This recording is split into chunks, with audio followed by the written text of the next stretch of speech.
નમસ્કાર મિત્રો, સ્વાગત છે તમારું અમારી YouTube ચેનલમાં। તો મિત્રો, આજના વિડીયોમાં વિદ્યાર્થીઓ માટે એવી અગત્યની શિષ્યવૃત્તિ યોજના વિશે વાત કરીશું કે જે યોજના અંતર્ગત વિદ્યાર્થીઓને કુલ ₹48,000 ની મર્યાદામાં સહાય આપવામાં આવે છે।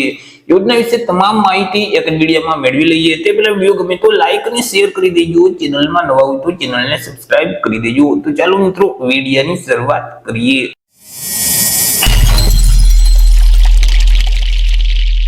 તો મિત્રો, આજે જાહેરાત છે તે રાજ્ય પરીક્ષા બોર્ડ ગુજરાત રાજ્ય ગાંધીનગર દ્વારા બહાર પાડવામાં આવેલી છે। જે મિત્રો નેશનલ મીન્સ કમ મેરિટ સ્કોલરશિપ યોજના છે, તો તે યોજના માટે વિદ્યાર્થીઓને સિલેક્ટ કરવા માટે રાજ્ય પરીક્ષા બોર્ડ દ્વારા એક સ્પર્ધાત્મક પરીક્ષાનું આયોજન કરવામાં આવ્યું છે। તો આ પરીક્ષા આપવા માટે વિદ્યાર્થી પાસેથી અરજી ફોર્મ મંગાવવામાં આવેલા છે। આપણે વિગતવાર માહિતી મેળવીએ તો કે શિક્ષા મંત્રાલય ભારત સરકાર તરફથી અમલમાં મૂકવામાં આવેલી જે નેશનલ મીન્સ કમ મેરિટ સ્કોલરશિપ યોજના છે, તે યોજના અંતર્ગત ચાલુ શૈક્ષણિક વર્ષ દરમિયાન ધોરણ 8 માં અભ્યાસ કરતા જે વિદ્યાર્થીઓ છે, તો તે વિદ્યાર્થીઓ માટે નેશનલ મીન્સ કમ મેરિટ સ્કોલરશિપ યોજનાની પરીક્ષા છે તે રાજ્ય પરીક્ષા બોર્ડ ગુજરાત રાજ્ય ગાંધીનગર દ્વારા યોજવામાં આવશે। હવે આ પરીક્ષા આપવા માટે વિદ્યાર્થી પાસેથી અરજી ફોર્મ મંગાવવામાં આવેલા છે। ઓનલાઈન અરજી ફોર્મ છે તે મિત્રો અહીં તમારે ભરવાનું રહેશે। ઓનલાઈન અરજી ફોર્મ રાજ્ય પરીક્ષા બોર્ડની જે ઓફિશિયલ વેબસાઇટ છે www.acbexam.org આ વેબસાઇટ ઉપર જઈ તમારે ઓનલાઈન અરજી કરવાની રહેશે। ઓનલાઈન અરજી ફોર્મ છે તે 10/11/2025 થી શરૂ કરી દેવામાં આવશે। 10/11/2025 થી લઈ અને 22/11/2025 સુધીમાં તમારે ઓનલાઈન અરજી કરવાની રહેશે। જો મિત્રો તમે ઘર બેઠા જ આ યોજનાની પરીક્ષા આપવા માટે ઓનલાઈન અરજી ફોર્મ ભરવા માંગતા હોય તો અમારા જે WhatsApp નંબર છે 6352228352 આ નંબર ઉપર તમે WhatsApp પર હાય લખી મેસેજ કરશો તો તમને મિત્રો ઘર બેઠા જ અરજી ફોર્મ ભરી દેવામાં આવશે। વાત કરી લઈએ મિત્રો અગત્યની તારીખ વિશે, તો અહીં જે મિત્રો પરીક્ષાનું જાહેરનામું છે તે 7/11/2025 ના રોજ જાહેર કરવામાં આવેલું છે। અરજી ફોર્મની જે અગત્યની તારીખ છે તે 10/11/2025 થી લઈ અને 22/11/2025 સુધીમાં તમારે ઓનલાઈન અરજી કરવાની રહેશે।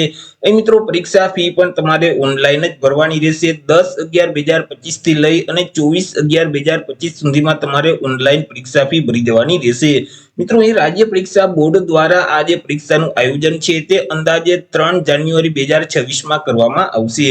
વાત કરી લઈએ કે હવે મિત્રો આ પરીક્ષા આપવા માટેની શૈક્ષણિક લાયકાત શું હોવી જોઈએ, તો કે જે વિદ્યાર્થીઓ ચાલુ શૈક્ષણિક વર્ષ દરમિયાન ધોરણ 8 માં સરકારી પ્રાથમિક શાળાઓ છે અથવા તો જે લોકલ બોડીની જે શાળાઓ છે એટલે કે જિલ્લા પંચાયત અથવા તો મહાનગરપાલિકા કે નગરપાલિકા હસ્તકની જે મિત્રો શાળાઓ છે અથવા તો ગ્રાન્ટેડ પ્રાથમિક શાળાઓમાં અભ્યાસ કરતા હોય તો તે વિદ્યાર્થી મિત્રો આ નેશનલ મેરિટ મીન્સ કમ જે સ્કોલરશિપ યોજના છે તે યોજના માટે અરજી ફોર્મ ભરી શકશે।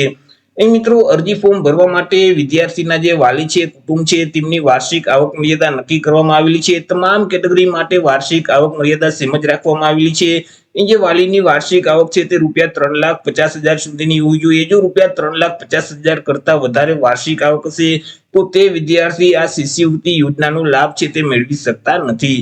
તે સિવાય મિત્રો શિષ્યવૃત્તિ છે તે કેટલી અને કેવી રીતે આપવામાં આવશે, તો કે અહીં મિત્રો પરીક્ષા બાદ જિલ્લા મુજબ કેટેગરી મુજબ અહીં મિત્રો એક મેરિટ છે તે તૈયાર કરવામાં આવશે અને મિત્રો રાજ્યમાં કુલ 5,097 જેટલા વિદ્યાર્થીઓને સિલેક્ટ કરવામાં આવશે અને મેરિટમાં જે વિદ્યાર્થીઓનો વારો આવશે તો તે વિદ્યાર્થીઓને ધોરણ 9 થી લઈ અને ધોરણ 12 સુધી જે અભ્યાસ કરે છે તો આ અભ્યાસના સમયગાળા દરમિયાન દર મહિને ₹1,000 લેખે સહાય છે તે આપવામાં આવશે। એટલે કે વાર્ષિક ₹12,000 ની સહાય છે તે મળવાપાત્ર થશે। 4 વર્ષ સુધી આ સહાય છે તે આપવામાં આવશે। ધોરણ 9 થી ધોરણ 12 સુધી સહાય મળવાપાત્ર થશે। એટલે મિત્રો અહીં ₹48,000 ની સહાય છે તે વિદ્યાર્થીઓને આપવામાં આવશે। તે સિવાય મિત્રો અહીં જે વધારાની માહિતી છે તે જાહેરનામામાં મિત્રો અહીં આપેલ છે। અહીં પરીક્ષાનો અભ્યાસક્રમ છે તે તમામ માહિતી મિત્રો જાહેરનામામાં આપેલ છે। જાહેરનામાની લિંક છે તે મેં વિડિયોની ડિસ્ક્રિપ્શનમાં આપેલ છે, ત્યાંથી તમે ડાઉનલોડ કરી શકશો। તો એ રીતે મિત્રો વિદ્યાર્થીઓ માટે અગત્યની શિષ્યવૃત્તિ યોજના કહી શકાય નેશનલ મીન્સ કમ મેરિટ સ્કોલરશિપ યોજના કે જે યોજના અંતર્ગત વિદ્યાર્થી ધોરણ 9 થી ધોરણ 12 સુધીનો અભ્યાસ કરે છે તો આ અભ્યાસના સમયગાળા દરમિયાન ₹48,000 ની મર્યાદામાં સહાય આપવામાં આવે છે। તો આશા રાખું છું વિડીયો પસંદ પડ્યો હશે। વિડીયો પસંદ પડ્યો તો લાઈક અને શેર કરી દેજો, ચેનલમાં નવા હોય તો ચેનલને સબસ્ક્રાઇબ કરી દેજો। ફરી મળીશું એક નવા ટોપિક સાથે એક નવા જ વિડીયોમાં। ત્યાં સુધી જય હિન્દ, વંદે માતરમ।